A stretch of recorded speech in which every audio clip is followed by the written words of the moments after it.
Here, 45 miles west of La Paz, isolated high in the Andes Mountains, lie the mysterious ancient ruins of Puma Punku. High in the Bolivian Andes, scattered across a windswept plateau, stand the enigmatic ruins of Puma Punku.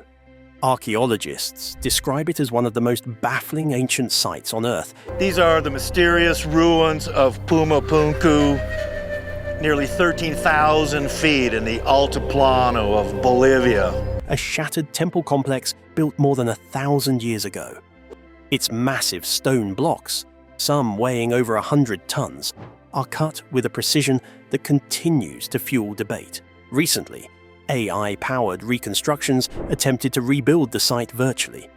Instead of solving the mystery, they exposed how little we truly understand, and it gets worse. Stay tuned as we unpack how much of Puma Punku has been lost. Discovery and location of Puma Punku. Puma Punku rests on the Altiplano, a vast, high-altitude plateau nearly 12,800 feet above sea level. This barren stretch of land, surrounded by the Andes Mountains and not far from Lake Titicaca, is where the Tiwanaku civilization once thrived. Today, the site looks like a tangle of scattered stone blocks, enormous slabs of red sandstone and dark grey andesite, broken and toppled as if some great catastrophe ripped them apart. To the untrained eye, it can resemble a quarry, but archaeologists know it was once a monumental temple complex. The ruins first drew outside attention in the 16th century when Spanish chroniclers came across Tiwanaku. They were struck by the scale of the stonework and quickly recorded stories from local Aymara people who said the structures had been built not by men, but by giants in a single night. The image of a lost civilization of extraordinary builders took root early and has never truly faded. In the centuries that followed, Puma Punku gained a reputation as one of the great mysteries of South America. European explorers in the 1800s described it in tones of disbelief, noting the sharp edges and geometric shapes of the blocks. To them, it seemed impossible that such a feat could be achieved without modern machinery. This perception of impossibility would later fuel fringe theories about ancient aliens and lost advanced technologies. Yet, archaeology paints a more grounded picture. Puma Punku was part of a larger ceremonial center at Tiwanaku, a city that flourished between 500 and 1000 CE.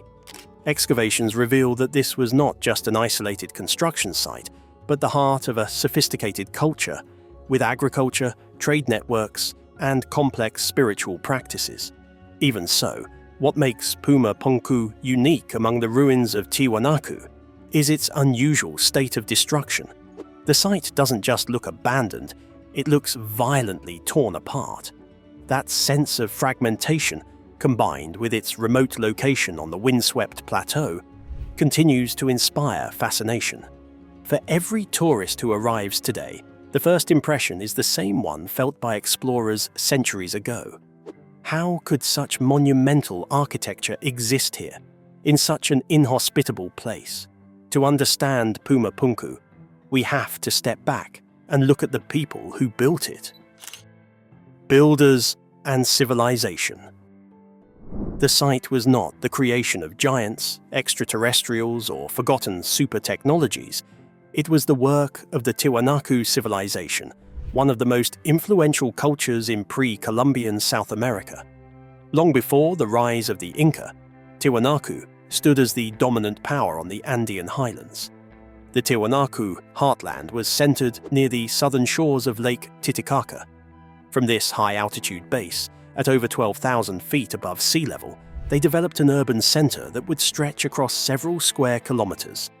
Archaeologists estimate that, at its peak, Tiwanaku supported tens of thousands of inhabitants, perhaps as many as 40,000 within the city, and far more in surrounding regions under its influence.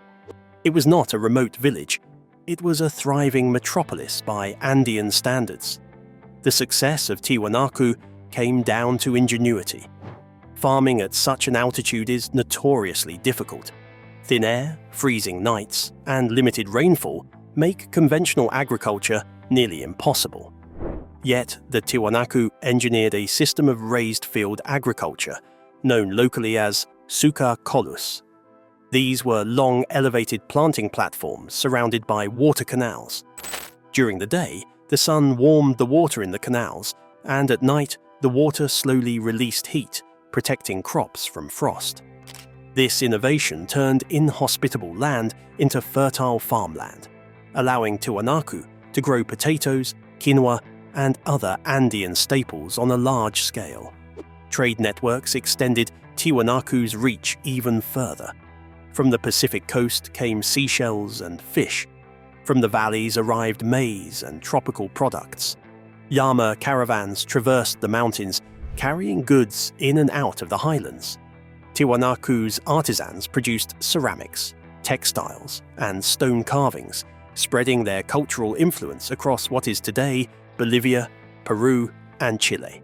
This was a society that commanded both respect and resources. Religion was central to Tiwanaku identity, and monumental architecture was how they expressed it. Temples, ceremonial plazas, and carved monoliths dominated the city's sacred core. Structures such as the Akapana Pyramid and the Kalasasaya platform served as focal points for rituals tied to cosmology, agricultural cycles, and state authority. Within this landscape of power and spirituality, Puma Punku was constructed as one of the most ambitious projects ever attempted by the Tiwanaku. Archaeological evidence suggests Puma Punku was not just a temple, but a monumental gateway, a place meant to impress and inspire awe. Its name, Puma Punku, comes from the Aymara language and translates to door of the puma. While it is unclear whether the Tiwanaku themselves used this name, the symbolism is fitting. Pumas were sacred animals in Andean cosmology, associated with strength and the earthly realm. A gateway of the puma would have carried immense spiritual meaning. Yet, for reasons still debated, Puma Punku was left incomplete. Excavations show that some of the sandstone blocks were never finished, while others appear abandoned mid-carving. The arrangement of the stones today suggests that either an earthquake, a sudden collapse, or even intentional dismantling left the site in ruins before it could be completed. Unlike the more intact Kalasasaya or Akapana structures, Puma Punku bears the scars of abandonment. This unfinished quality has fueled speculation. Some fringe theorists argue it was destroyed by a cataclysm or by forces beyond human explanation. Archaeologists, however, see a more familiar story: a civilization disrupted by climate change and shifting power. Around 1000 CE, Tiwanaku entered a period of decline. Prolonged drought struck the Altiplano, devastating agriculture. With its economic base collapsing, the once powerful state unraveled. Puma Punku, never fully completed, became one of the casualties of that downfall. But even in its incomplete state, the site speaks volumes about the ambition of the Tiwanaku. The sheer scale of the project, moving massive stone blocks from quarries miles away, shaping them with remarkable precision, and planning them into interlocking architectural forms, shows a mastery of engineering and organization. This was a people who, despite environmental hardships, reached extraordinary heights of creativity and construction. When we look at Puma Punku, we aren't just looking at a pile of scattered stones. We are glimpsing the last great statement of a civilization that once commanded the Andean world. Their legacy is written not only in myths and mysteries, but in the enduring blocks of sandstone and andesite that continue to defy time. AI reconstruction. In recent years, Puma Punku has entered a new era of exploration, not through excavation in the earth, but through reconstruction in the digital world. Archaeologists and enthusiasts alike have turned to advanced technologies like 3D modeling, photogrammetry, and artificial intelligence to piece together the scattered stones and visualize what the temple might once have looked like. These efforts promised clarity. Yet the more researchers reconstructed, the more they realized just how much of Puma Punku remains uncertain. One of the most notable projects came from archaeologist Dr. Alexei Vranic, who set out to digitally model Tiwanaku's monuments using thousands of photographs, field notes, and surveys. With so many of the original blocks at Puma Punku displaced or broken, traditional reconstruction proved difficult. Vranic and his team turned to 3D printing, creating small-scale replicas of the stone blocks based on their dimensions. By physically manipulating these models, like puzzle pieces, they could test how the stones may have originally fit together. This process revealed potential configurations of the temple's layout, massive staircases, interlocking walls of H-blocks, and ceremonial platforms. But these reconstructions also highlighted the gaps. Many stones are missing, others are damaged beyond recognition, and their original positions remain a matter of interpretation. In this sense, artificial intelligence and digital modeling don't provide final answers. They reveal just how speculative our knowledge truly is. Some reconstructions are more sensational. Online videos often present AI-generated visuals of Puma Punku as though they were definitive, showing perfectly symmetrical walls or futuristic-looking temples. These images spread quickly, giving the impression that archaeologists have unlocked a hidden blueprint of advanced engineering. In truth, most of these reconstructions are heavily influenced by assumption. When an AI program is asked to fill in missing sections, it does so based on patterns it detects, not on archaeological evidence. Archaeologists caution against taking these reconstructions at face value.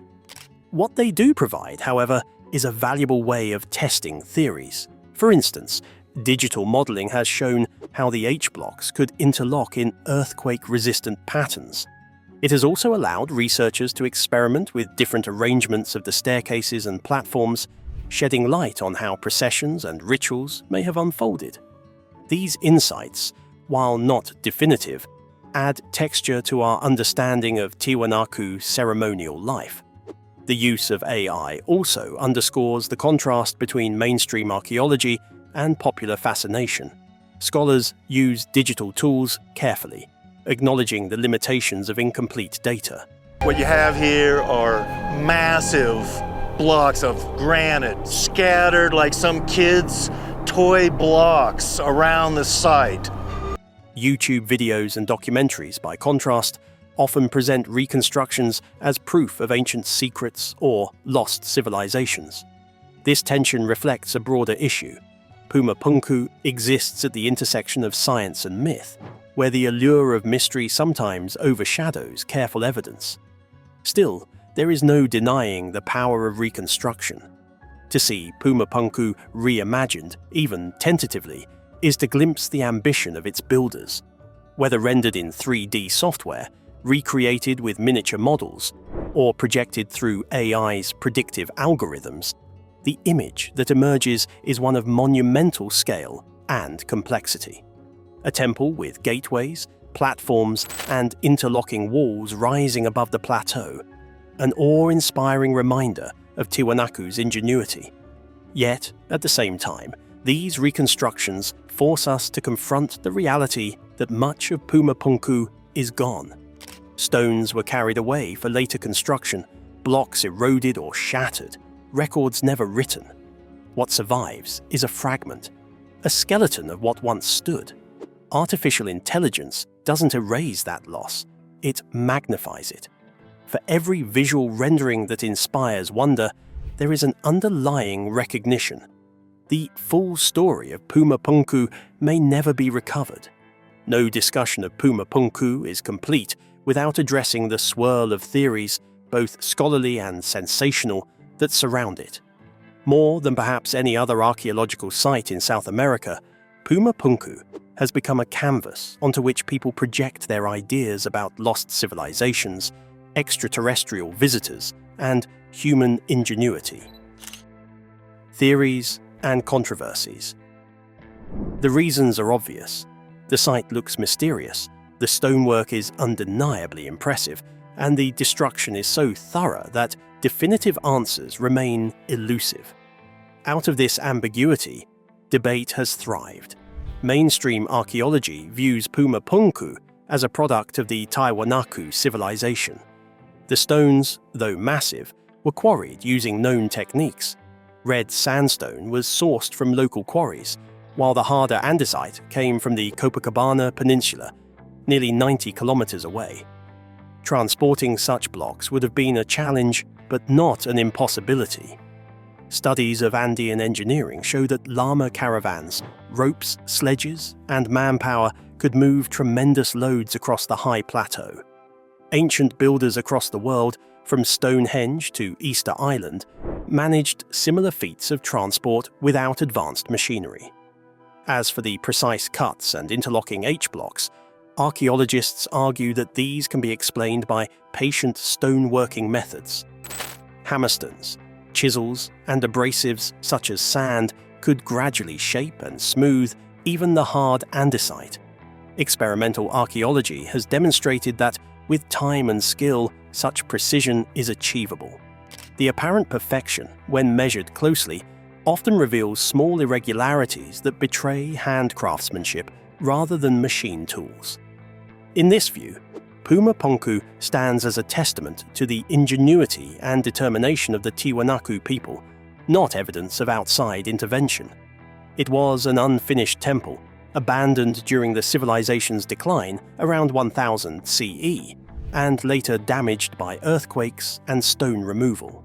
The mystery lies not in impossibility, but in the extraordinary ambition of human builders working with the resources they had. Yet, for decades, Puma Punku has been a magnet for alternative interpretations. Writers like Erich von Däniken, whose 1968 book Chariots of the Gods helped spark the ancient astronaut theory, pointing to Puma Punku as a site that defied conventional explanation. Von Däniken and others claimed the precision of the stonework was too advanced for a civilization without steel tools, let alone machines. To them, the H-blocks resembled prefabricated components, like something from a factory assembly line. The leap from mysterious craftsmanship to alien involvement was swift. If the Tiwanaku could not have carved the stones, von Däniken suggested, then perhaps beings from another world assisted, or even built the site themselves. This theory became a staple of ancient aliens television shows and YouTube channels, where dramatic music and close-up shots of sharp stone edges were used as supposed proof of extraterrestrial technology. Others have advanced different but equally speculative ideas. Some suggest that Puma Punku was built by a lost, advanced civilization, predating the Tiwanaku, and possibly going back tens of thousands of years. In this telling, the Tiwanaku merely inherited the ruins, unable to replicate the techniques used to create them. Proponents of this theory point to the sheer size of the sandstone blocks and the mathematical regularity of the carvings as evidence of a forgotten chapter in human history. A smaller group of theorists proposes that Puma Punku was destroyed not by earthquakes or human dismantling, but by a cataclysmic event, a flood meteor strike, or other natural disaster that violently tore the temple apart. The jumbled arrangement of blocks, they argue, looks more like the result of sudden devastation than gradual decline. So why do these alternative theories remain so popular? Part of the answer lies in the site's fragmented condition. Unlike Machu Picchu or other intact ruins, Puma Punku offers no clear blueprint. Its scattered stones invite speculation, making it easy to see patterns or possibilities that may not reflect reality. Another reason is the allure of mystery. Human beings are drawn to the unexplained, and Puma Punku provides fertile ground for stories that elevate it from an archaeological site to a cosmic riddle. Popular media has amplified this effect, but perhaps the strongest reason is that Puma Punku challenges our sense of possibility. Standing before a sandstone block weighing more than 100 tons, carved with flat surfaces and sharp angles, it is easy to feel small. The temptation to believe in extraordinary explanations is powerful. Yet archaeology shows that extraordinary outcomes often arise from ordinary tools applied with extraordinary persistence. In the end, Puma Punku exists at the crossroads of two narratives. On one side are the archaeologists, carefully reconstructing the story of the Tiwanaku with evidence and experiments. On the other side are the storytellers, who see in its stones a gateway to mysteries beyond Earth or time. Both perspectives reflect something true about human nature, our drive to understand, and our hunger to dream. What makes Puma Punku compelling is not only the unanswered questions, but the way it forces us to confront them. Was it the pinnacle of Tiwanaku engineering, halted by drought and decline, or a fragment of something greater, evidence of a forgotten past? The stones themselves hold no voices, but their silence continues to echo across centuries, drawing us deeper into speculation. Puma Punku is more than a ruin. It is a mirror that reflects both the brilliance of its builders and the imagination of those who study it today. Whether approached through archaeology, mythology, or modern technology, the site reminds us how human beings wrestle with the past, and how the past in turn shapes our sense of identity. What Puma Punku stands for. From the archaeological perspective, Puma Punku demonstrates that innovation thrives under challenge. The Tiwanaku people lived in one of the most demanding environments on Earth, a high-altitude plateau with thin air, harsh winters, and unpredictable rains. Yet instead of succumbing to these obstacles, they engineered solutions. They built raised agricultural fields to maximize crop yields, developed irrigation systems to harness scarce water, and carved stones of immense size into interlocking forms that could withstand seismic activity. Puma Punku, even in its unfinished state, stands as proof of what determination and collective effort can achieve. At the same time, the myths and alternative theories surrounding Puma Punku reveal another truth: that humans have a deep need for mystery and wonder. When faced with structures that stretch the limits of our imagination, we reach for explanations that transcend the ordinary. Aliens, lost civilizations, cataclysms. These ideas may lack evidence, but they satisfy a yearning to see ourselves as part of a larger, cosmic story. Technology, too, has its role. AI reconstructions and digital modeling do not solve the riddle of Puma Punku, but they keep the conversation alive. They allow us to visualize possibilities, test hypotheses, and invite new generations to engage with the site. In doing so, they remind us that knowledge is never static. It evolves as our tools evolve and as our questions deepen. Ultimately, Puma Punku teaches us humility. Its stones whisper that human history is vast, often fragmentary, and sometimes resistant to tidy answers. We may never know exactly how the temple looked or why it was abandoned, but perhaps that is the point.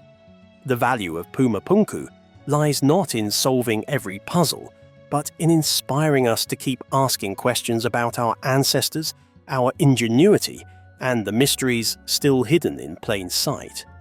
If you enjoyed this video, please like and subscribe, and click on the next video shown on your screen.